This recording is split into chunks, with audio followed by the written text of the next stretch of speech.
disclaimer explain. I just started stand-up comedy really recently.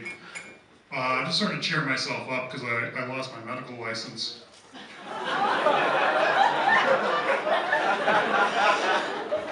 I didn't lose it. I know where it is. They took it away from me. But, no, well, the thing is when you first start dealing with palliative, like when you're doing end-of-life term care, you find it's not really about the fear of dying. There's a loss of control as a person's systems break down. What kind of burden are they creating for the rest of their family, and what prospect do they have for themselves, you know, when you have to go and tell them you have nothing left but pain. So, about 3.5 years into my practice, I started doing assisted suicide. Well, yeah, because I know, but it's you've got a huge attempted suicide rate anyway among these patients, and they're often in a state where they really can't do that themselves, and there's a lot of damage, there's a lot of suffering, and the only other alternative is to put that responsibility on their family or friends. And that's just a whole other horror compared to somebody who's actually able to do it humanely and has the psychological background, the training to distance themselves. And, well, I know, but I thought it was the only way I could really live with myself. But then one day I was smothering this old lady with a pillow. And I forgot to take the oxygen tube out of her nose.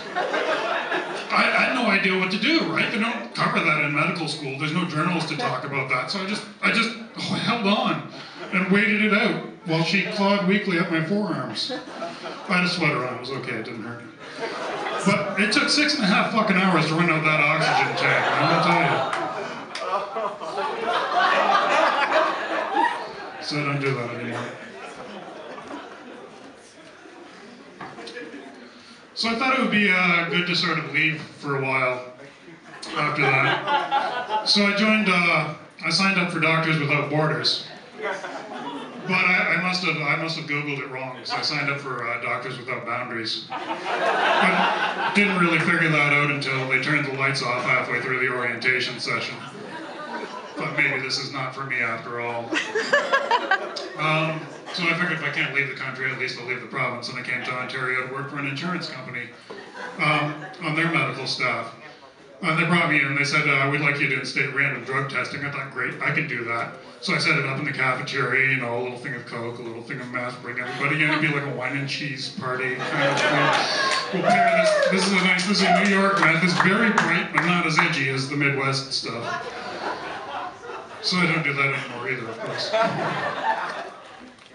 Which has left me a lot of spare time to just develop other interests. I don't know if anybody knows this. Bed Bath & Beyond got its name because originally they sold sheets, towels, and Ouija boards.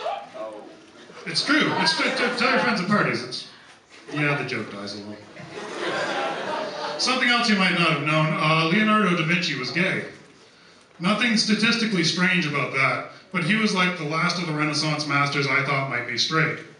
There are certain number of homophobe apologists who say that Michelangelo slept with a couple female prostitutes, so he had to be straight, in spite of having sex with men for the rest of his life.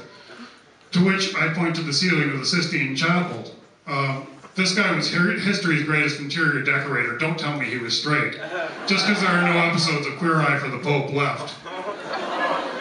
So you've got DaVinci, you've got anybody who's had a Ninja Turtle named after them was gay, basically.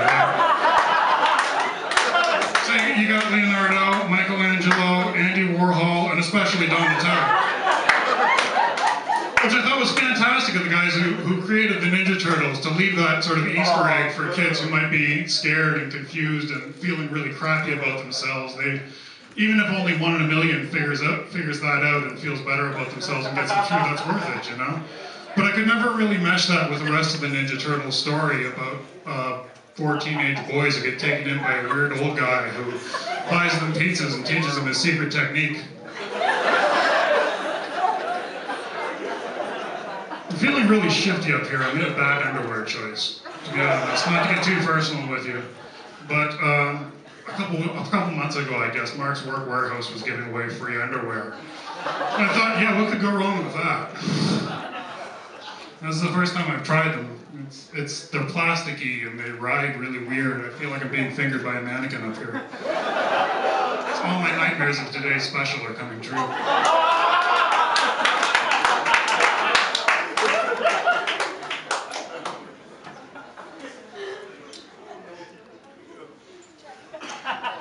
So I was standing at the urinal at one point, and my phone rang, and it was my wife calling. I know it's my wife because the ringtone for her is set to Al Green.